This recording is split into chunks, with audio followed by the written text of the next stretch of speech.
Seja muito bem-vindo ao nosso canal de estudos bíblicos. Iniciamos hoje uma série, na realidade faremos uma introdução ao livro de Josué. E a série propriamente dita começaremos no domingo seguinte. Importante você ter em mãos a sua Bíblia, porque leremos algumas passagens que usaremos como base para o nosso estudo. E como sempre fazemos, convido você para juntos orarmos ao Senhor para que Ele nos oriente neste estudo. Bondoso Deus, nós te agradecemos a oportunidade de estudarmos a Tua Palavra. Queremos te pedir que Tu nos orientes no entendimento dela e que Tu nos ajudes a colocar em prática aquilo que viermos a aprender neste estudo. Em nome de Jesus te pedimos. Amém. Vamos então ler o primeiro conjunto de versículos desse nosso estudo de hoje, que se encontra no livro de Josué, capítulo 1, versos 1 a 9. A palavra de Deus nos diz o seguinte: Depois que Moisés, servo do Senhor, morreu, o Senhor falou a Josué, filho de Num, auxiliar de Moisés, dizendo: Moisés, meu servo, está morto. Prepare-se agora e passe este Jordão, você e todo este povo, e entre na terra que eu vou dar aos filhos de Israel. Todo lugar em que puserem a planta do pé, eu darei a vocês, como prometi a Moisés.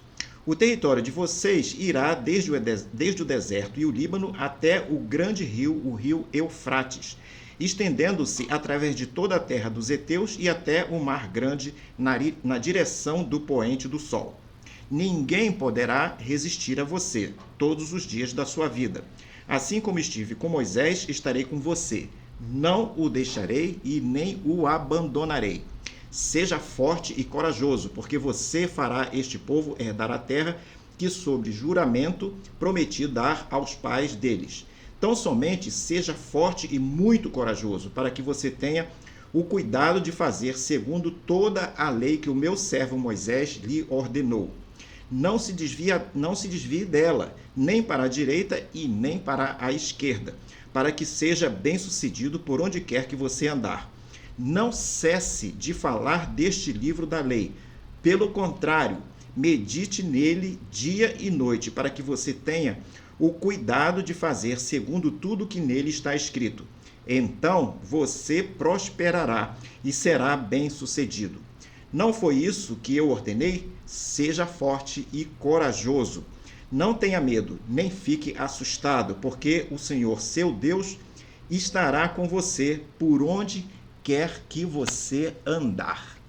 Grande promessa essa que Javé está fazendo a Josué. O livro de Josué, que estudaremos nesse primeiro trimestre de 2004, relata o cumprimento da promessa que Deus fez ao povo de Israel de libertá-los da escravidão do Egito e levá-los a Canaã, a terra prometida. O cumprimento dessa promessa contou com a conquista da terra de Canaã. Essa conquista feita pelos israelitas aconteceu a partir da fé que eles tiveram em Javé e da fidelidade do Senhor para com o seu povo Israel. O livro descreve a conquista de Canaã e pode ser dividido em três partes principais. A primeira, a entrada na terra. A segunda, a conquista propriamente dita, e a terceira, a posse e a divisão da terra. Deus havia prometido ao seu povo, por meio de Abraão, Isaque e Jacó, que Canaã seria a terra deles, que eles herdariam a terra de Canaã. Mas será que essa promessa é cumprida de forma completa no livro de Josué? Voltaremos a esse assunto lá no final do estudo de hoje. Alguns comentaristas afirmam que Josué descreve o triunfo militar do povo de Deus através da fé e da obediência. No entanto, ao contrário da maioria das histórias militares, no livro de Josué, o foco está no comandante do comandante, o príncipe do exército do Senhor, e não no triunfo do povo. Diversos episódios do livro de Josué encontram paralelos em várias das situações que um cristão enfrenta hoje, e por isso podem servir de inspiração e encorajamento para muitas pessoas. Repetidamente, o livro demonstra que as vitórias de Israel ocorreram não pela capacitação humana deles, mas pela intervenção de Deus. Vale notar que a aliança que Deus fez com Abraão foi que a propriedade da terra seria incondicional, mas a posse da terra seria função da fé e da obediência dos israelitas à palavra de Deus. Da mesma forma, hoje, poderemos estar em meio a conflitos, termos promessas de bênçãos, mas, em muitos casos, a apropriação dessas bênçãos deverá requerer fé e obediência ao que Deus nos instrui. Após 400 anos de escravidão no Egito e 40 anos no deserto, os israelitas finalmente estavam na iminência de entrar na terra prometida. É nesse ponto que começa o livro de Josué. A maioria dos episódios do livro visa mostrar a intervenção de Deus em favor de seu povo, contra diversos desafios, notadamente os que, urbanamente falando, não poderiam ser resolvidos. O livro de Josué é principalmente um livro de teologia. Através dele, podemos ver Deus se revelando e Deus agindo, coisa que continua acontecendo nos dias de hoje. No próximo quadro, uma pergunta: qual foi a época da conquista da terra de Canaã? O relato dessa conquista ocupa a primeira metade do livro de Josué, do capítulo 1 ao capítulo 12. Muitos estudiosos sugerem que a conquista de Canaã ocorreu entre 1250 e 1150 a.C. O motivo alegado é que há evidências arqueológicas da destruição de cidades cananeias naquela época. No entanto, há problemas com essa visão.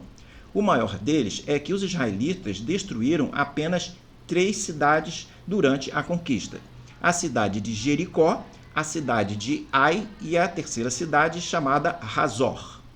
Deus havia prometido que eles viveriam em cidades que não haviam construído, que desfrutariam de campos que não haviam plantado e colheriam frutos que não haviam cuidado. Isso aparece lá em Deuteronômio 6, versos 10 a 11. Portanto, os israelitas travaram a maior parte de suas batalhas nos campos fora das cidades, porque não havia sentido destruí-las. A destruição generalizada das cidades cananeias encontradas pelos arqueólogos pode datar da época de Juízes, uma época posterior. Durante esse período dos Juízes, Deus permitiu que muitas invasões estrangeiras devastassem o campo e as cidades, a fim de disciplinar os israelitas por seu comportamento rebelde. Israel atravessou o Rio Jordão e entrou em Canaã por volta de 1406 a.C. Para se chegar a essa data, considera-se que a data do êxodo foi provavelmente por volta de 1446 a.C. Israel passou 40 anos no deserto. Dessa forma, podemos dizer que Israel atravessou o Rio Jordão e entrou na Terra Prometida por volta desse ano, de 1406 a.C. O livro de Josué, portanto, começa com eventos nesse ano citado, de 1406, ou algum ano muito próximo dessa data. É provável que Josué estivesse com 75 anos quando os israelitas atravessaram o Jordão e entraram em Canaã. Segundo o livro do próprio livro de Josué, no capítulo 24 e 29, ele morreu aos 110 anos. A quantidade de tempo que o livro abrange é de cerca de 35 anos. A primeira metade do livro, capítulo 1 ao 12, cobre um período de cerca de 7 anos. E a maior parte dessa primeira etapa, capítulo 1 ao capítulo 9, por exemplo, trata de eventos que provavelmente ocorreram em um período menor do que um ano. No próximo quadro, vemos que o livro de Josué começa com uma mudança. Josué, no capítulo 1, nos 2 primeiros versos que nós lemos, informa que Moisés estava morto, não estava mais entre os israelitas. Deus diz ao povo que o tempo para lamentar a perda de Moisés havia terminado e que eles deveriam seguir caminho. O fato de Moisés ter morrido não deveria impedir que os israelitas continuassem seguindo rumo a Canaã. Mas, para seguir, eles precisariam de um novo líder. Esse líder seria Josué, escolhido por Javé. Moisés havia sido o mentor e o modelo de Josué, que trabalhara ao seu lado por 4 décadas. Josué conhecia de perto o caráter de Moisés e aprendera muito com o antigo líder. Por exemplo, Josué deve ter testemunhado como Moisés se relacionava com Javé e como exercer a sua fé em Deus ao longo da jornada de 40 anos do povo de Israel no deserto. Moisés tinha 120 anos quando morreu, sendo o único líder que o povo tivera nas últimas 4 décadas, enquanto viviam como nômades no deserto. A proximidade de Canaã e a morte de Moisés levariam Israel a mudanças. Israel enfrentaria uma grande mudança ao entrar em Canaã, pois começaria uma nova fase. Eles deixariam de viver como nômades e passariam a se fixar na terra. Teriam que enfrentar inimigos e batalhas e enfrentar a si próprios por conta das influências culturais e influências politeístas que os demais povos exerceriam sobre eles. Na fase de conquista da terra, os desafios que teriam que enfrentar seriam diferentes. Eles passariam a se envolver em campanhas militares sem precedentes para eles. Nossa vida, de um modo geral, está sempre em algum processo de mudança. Muitas vezes, a mudança vai nos exigir 5 coisas. Uma primeira coisa, identificar o motivo da mudança. A segunda coisa é o momento da mudança. A terceira é para onde mudar. Mais uma característica da mudança é a necessidade de exercermos a nossa fé quanto à mudança. E o último item, ter coragem para mudar. Ao estudarmos o livro de Josué, vamos encontrar todos esses elementos nos diversos relatos e episódios que nós temos no livro. Se nos mantivermos atentos a essa questão, poderemos encontrar inspiração para quando nós mesmos estivermos enfrentando mudanças ou enfrentando inimigos ferrenhos que estiverem em nossa vida. Diante de uma situação de mudança, deveremos nos preparar para ela, usando a nossa fé. Quando tivermos que mudar, que isso seja feito também na fé, pois a fé nos ajudará a termos coragem. Na maioria das vezes, ao falarmos em mudar, pensamos em algo externo, tipo mudança de emprego, mudança de ambiente de trabalho, mudança de cidade, mudança de moradia, mudanças dentro da família, nos relacionamentos familiares. Pensamos também em mudança das pessoas que estão à nossa volta.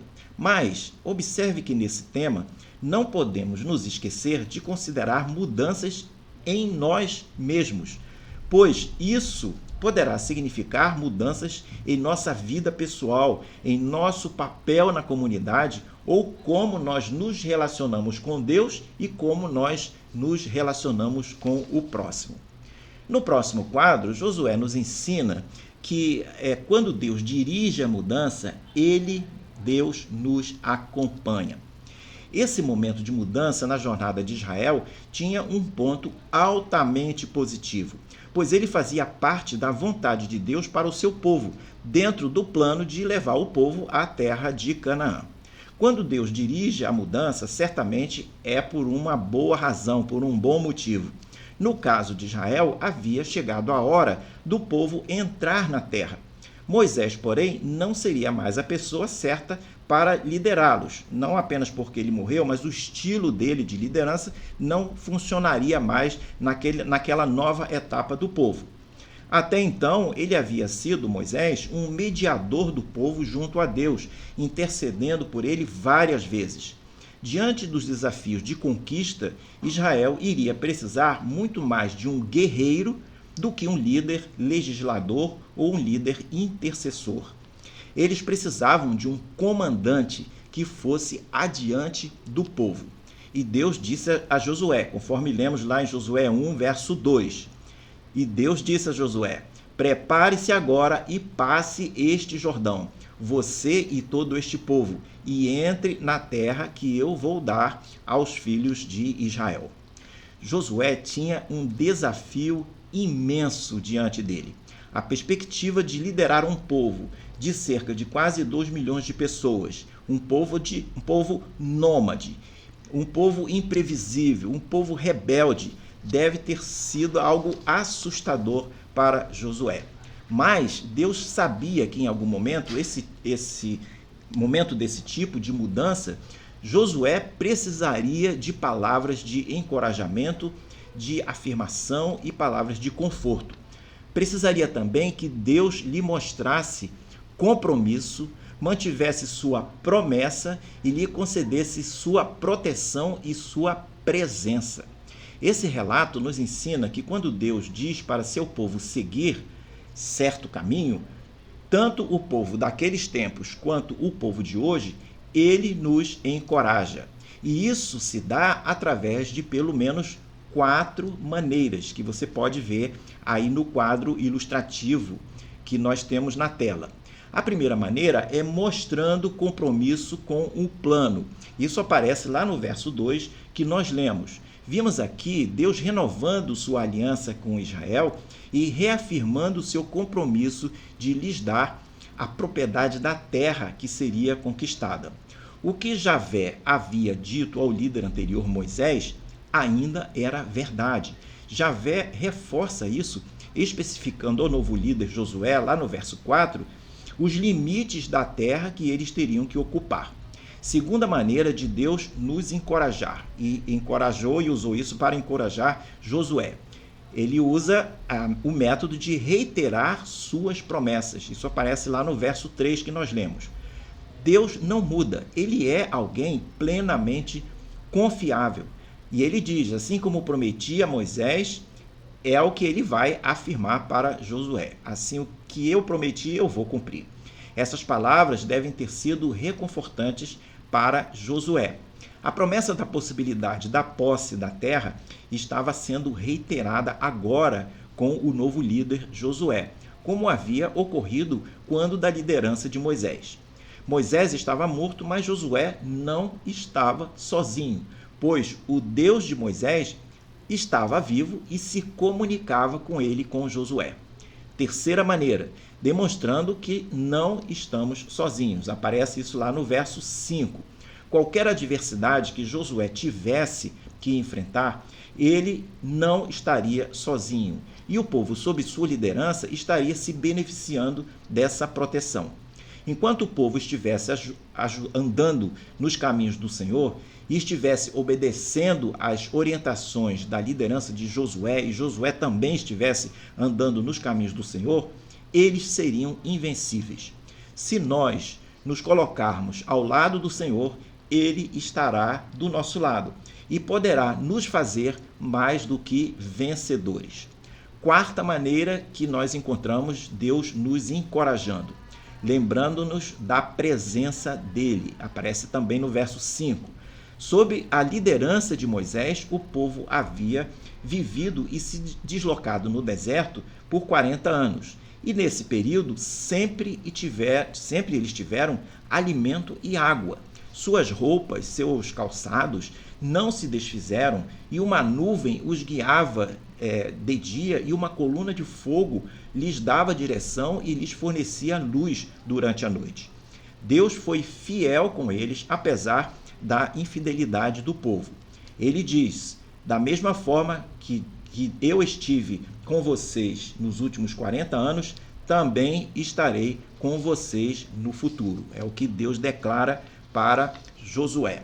No próximo quadro, dentre as várias analogias e paralelos que o livro de Josué nos traz, destacamos aqui 5 delas. Josué nos aponta, pelo menos na primeira analogia, Josué nos aponta pelo menos 2 tipos de bênçãos que os crentes podem ter. O livro retrata a vida do crente quando experimenta a bênção da salvação, por meio da fé em um Salvador que o livra da morte eterna. Retrata também as bênçãos do crente em termos de poder superar as várias provações, tentações, dificuldades da vida que lhe são apresentadas no cotidiano. Segundo destaque que nós trazemos: as conquistas de Canaã retratam muitos dos conflitos dos cristãos. Esses são conflitos que o cristão tem com os inimigos pessoais ou com as circunstâncias que fazem parte do mundo e que muitas vezes são resultado de ações de principados e potestades do mal. Terceiro destaque, ou terceira analogia, ou terceiro paralelo que nós fazemos é que a peregrinação de Israel no deserto nos aponta algumas imagens. Que imagens? Temos algum exemplo para essa imagem? Sim. Uma possível imagem do crente no deserto é a do crente que vive na carnalidade. Ele é redimido e abençoado com privilégios maravilhosos, mas não consegue permanecer se relacionando com Deus, pois está vivendo fora do lugar da vontade de Deus, o que o leva a encontrar derrotas. Permanece vagando no deserto por conta da falta de confiança no Senhor e na libertação que ele promete. O crente em Jesus não perde a sua salvação, mas, se permanecer no deserto, deixará de receber muitas das bênçãos que estão reservadas para ele. Quarto paralelo, ou quarta analogia: atravessar o Rio Jordão e entrar na Terra Prometida nos indica algo. Entrar na Terra Prometida depois de 40 anos foi uma primeira grande vitória do povo de Israel nessa fase da sua história. Para que isso acontecesse, eles tiveram que se colocar nas mãos de Deus. Aqui podemos identificar um paralelo com o crente que se mantém positivamente de forma dependente de Deus, em comunhão com o Senhor ao tempo em que enfrenta conflitos e inimigos. Essa comunhão lhe permite ser um vencedor e entrar na terra prometida. À medida que anda pela fé, anda nos princípios e promessas da palavra de Deus. Quinta e última analogia que nós destacamos: que paralelo podemos ter dos cananeus? Podemos dizer que os cananeus no livro de Josué podem retratar os inimigos que se opõem aos crentes, especialmente em termos do modo de vida do cristão. Esses inimigos não terão vitória sobre o crente que estiver em comunhão com o Senhor, andando nos caminhos dele. No próximo e último quadro, chegamos à nossa conclusão. Voltamos a uma pergunta inicial que fizemos nesse estudo.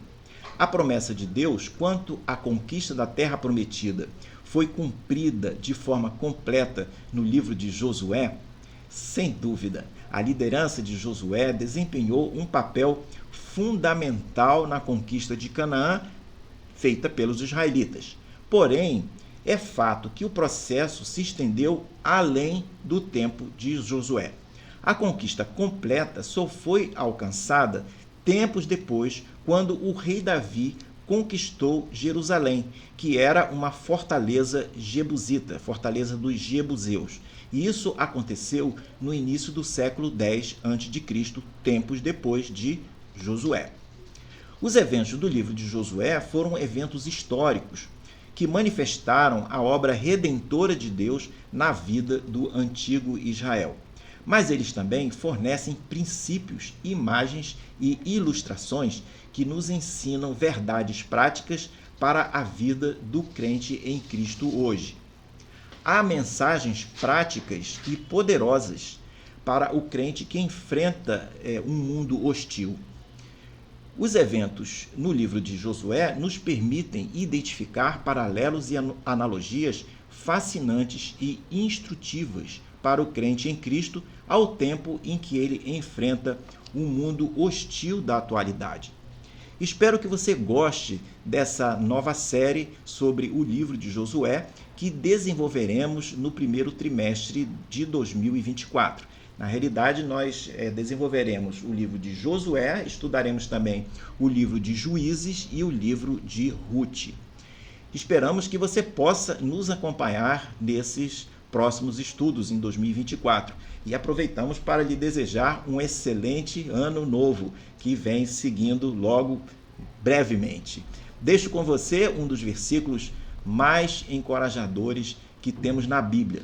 Esse versículo é um daqueles para decorar e não esquecer mais. E você vê este versículo de Josué 1:9, conforme está na sua tela. Mas eu vou recitá-la da maneira como eu decorei e que eu utilizo para mim mesmo. O versículo diz: não te mandei eu, esforça-te e tem bom ânimo. Não pasmes e nem te espantes, porque eu, o Senhor Jeová, serei contigo onde quer que andares. Deixo com você um grande abraço e espero vê-lo numa outra próxima oportunidade. Lembrando que no próximo quadro você consegue ver o panorama de todos os estudos que nós desenvolveremos no ano de 2024, no primeiro trimestre, melhor dizendo, do ano de 2024. Até a próxima!